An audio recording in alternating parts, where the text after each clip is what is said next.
नमस्कार दोस्तों, stock movers में आपका स्वागत है। दोस्तों, आप हमारे चैनल पे नए हैं तो हमारे चैनल को सब्सक्राइब एंड बेल आइकन को हिट जरूर कर लें। आज हम बात करेंगे हिंदुस्तान एरोनॉटिक्स लिमिटेड के बारे में। इस कंपनी से भी रिलेटेड मैंने मल्टीपल टाइम वीडियो बनाया है।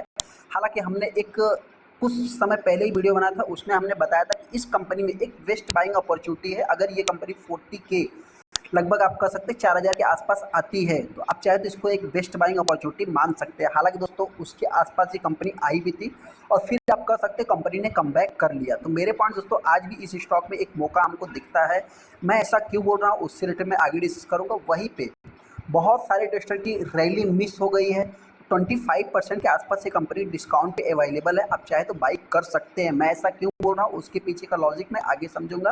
हालांकि अभी तक हिंदुस्तान एरोनॉटिक्स के जितने भी टारगेट दिए थे सारे के सारे अचीव हुए। आप कह सकते हैं कि 7000 के लेवल को छोड़ करके। ऐसा क्यों, तो उससे रिलेटेड मैं आगे डिस्कस करूँगा हिंदुस्तान एरोनॉटिक्स लिमिटेड के ऊपर। जैसा कि आप देख सकते हैं, सबसे पहले अगर मैं इस कंपनी की बात करूँ तो इसमें आप देखेंगे दोस्तों तो 2.5% की तेजी देखने को मिली है फ्राइडे के दिन। अगर मैं इस कंपनी की भी बात करूँ तो अगर आप 5 दिन के चार्ट को देखेंगे तो यहाँ पे आपको एक हैवी गिरावट भी देखने को मिलेगा। ऐसा कि दोस्तों बहुत ही शॉर्ट टाइम में इस कंपनी में अपने को गिरावट देखने को मिली थी।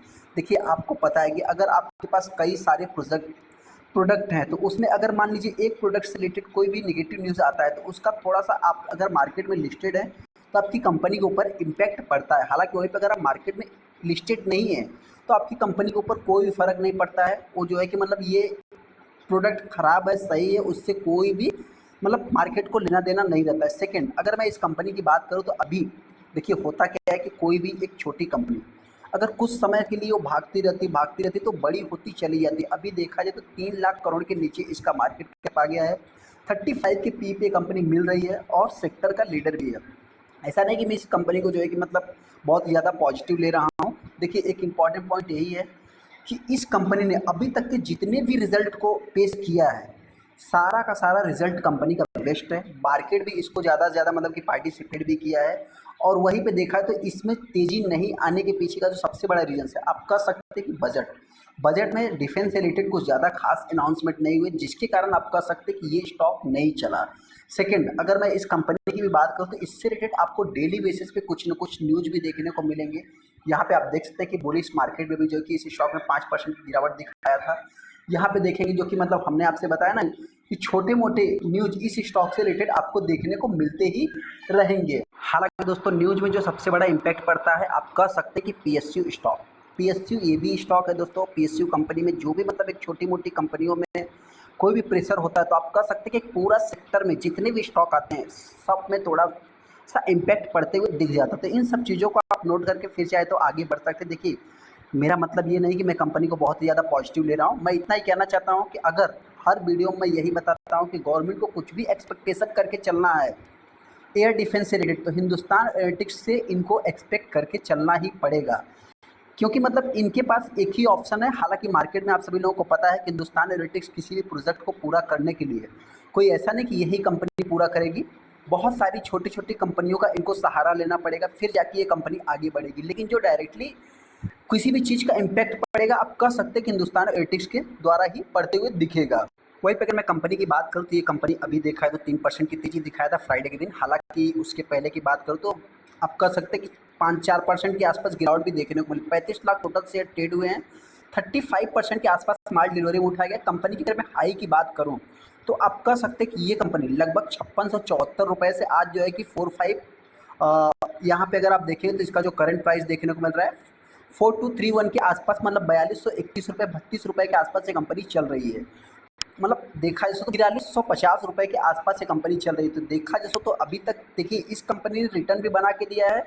जिन्होंने इस कंपनी में रिसेंट में एंट्री ली होगी उन्हीं को इस कंपनी से लॉस होगा। नहीं तो देखा जाए तो अभी तक इस स्टॉक में बहुत सारे इन्वेस्टर ने पैसा बना के ही बैठे। इन्वेस्टर की बात करें, रिटेल इन्वेस्टर की बात करें तो हालांकि इस कंपनी ने कॉर्पोरेट एक्शंस भी डबल टाइम आप कह सकते हैं कंपनी ने कॉर्पोरेट एक्शंस भी कर दिया है। कॉर्पोरेट एक्शंस करने का मतलब दोस्तों कि इसी प्राइस के आसपास आप कह सकते हैं कि इस प्राइस के नीचे इस कंपनी ने स्प्लिट अनाउंसमेंट किया था, कॉर्पोरेट एक्शन से अनाउंसमेंट किया था। उसके बाद देखा जाए तो इसी प्राइस के आसपास ये कंपनी वापस पहुंच गई है। आप कह सकते हैं कि आधा से सीधा डबल। यहाँ पे अगर एक महीने के चार्ट को देखें तो 8%, 6 महीने के चार्ट को देखें तो लगभग कंपनी 40% का रिटर्न बना के दिया। वाई टू डेट में अगर आप देखें तो 53% है। हालांकि दोस्तों इंपॉर्टेंट पॉइंट जो ये है कि देखिए यहाँ पे इस कंपनी की मैं अगर गिरावट की बात करूँ तो आप कह सकते हैं कि इस कंपनी में वही 25 से 20%, ज़्यादा से ज़्यादा 30% की गिरावट होती है। और आप यहाँ पे देख सकते हैं कि एग्जिट, अगर मैं इसको कैलकुलेट करूँगा तो आप कहेंगे कि लगभग 25% के आसपास इस स्टॉक में अभी गिरावट देखने को मिल रही है। तो इस हिसाब से दोस्तों जो भी इन्वेस्टर इस स्टॉक को बाई करना चाहता है, मेरी तरफ से कोई भी रिकमेंडेशन नहीं है, लेकिन हाँ इस स्टॉक को मैं आप कह सकते हैं कि ज़्यादा से ज़्यादा कवर भी करता हूँ। सेकंड, अगर आप इस कंपनी के रेवेन्यू को देखेंगे दोस्तों, तो कंपनी का रेवेन्यू देखिए, सबसे पहले तो जो इन्वेस्टर इस स्टॉक से बहुत ज़्यादा इसके रिजल्ट से ज़्यादा से ज़्यादा एक्सपेक्ट करते हैं दोस्तों, तो हम उनसे इतना ही कहना चाहते हैं कि इस कंपनी में जो भी निवेश करेगा सिंगल डिजिट में आप इससे एक्सपेक्टेशन की ग्रोथ लेकर के चल सकते हैं, नहीं तो आपको जो है कि मतलब इसको होल्ड करने में थोड़ी सी परेशानी हो सकती है।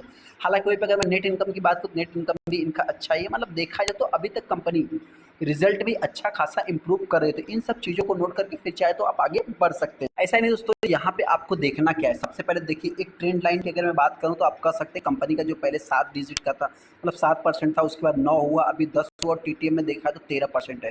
कहने का अर्थ है कि जो मार्केट में इन्वेस्टर हैं, बड़े बड़े एनालिस्ट की अगर मैं बात करूँ तो वो इस कंपनी सिंगल डिजिट की एक्सपेक्टेशन लेके चलते हैं और लगभग 5 से 6 सालों तक एयर डिफेंस से बहुत ज़्यादा से ज़्यादा उम्मीद भी लेके चलते हैं। हालांकि पीएलआई स्कीम भी आ गया, आप सभी लोगों को पता है, इस कंपनी को फ़ायदा मिलता है।